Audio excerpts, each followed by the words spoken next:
91 years old. I ain't never seen somebody buried in 3 places. He buried down over. He told you about what on down through yonder to about 3.5 miles down here on the river.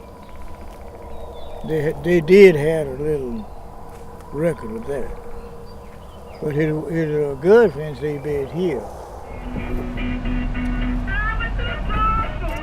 Robert Johnson's a really compelling figure in the blues, and now he's one of the most celebrated figures, but he actually started out pretty modestly. He was born in South Mississippi in 1911, traveled all across the Delta and Memphis.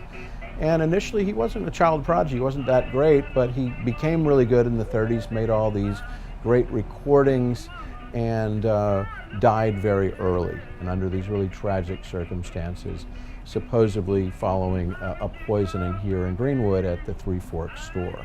There's all of these things continue to be matters of debate, and there's still this incredible fascination with him. There's nothing really comparable in the blues, right? That nobody has received this much attention or this much scrutiny. One of the things that's most compelling that we can investigate now is the fact that there are 3 burial places for him, or there are 3 different graveyards where there are markers acknowledging Robert Johnson, and that's something which draws a lot of people to Greenwood.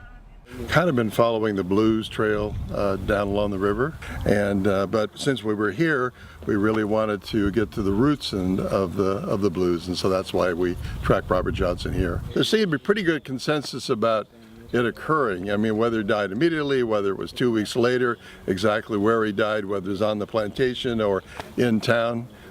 We've settled for in town because it was easier to access.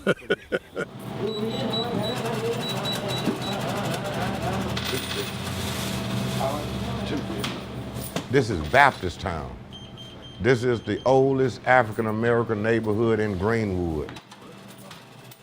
I mean, he was just special. He was a special guy. He lived just right down here in this house, right down the street. And Honey Boy Edwards said Robert Johnson left here one Saturday night, say he was going to meet the devil. And so he came back maybe 2.5 or 3 hours later, and Honey Boy said he met him right here in front of this church. He said, man, this guy started hitting tunes like you never heard before. He said, seemed like your hair would stand up on your head when this guy started playing his music. He said that he don't know what he did at the crossroad, but he said he never was the same again.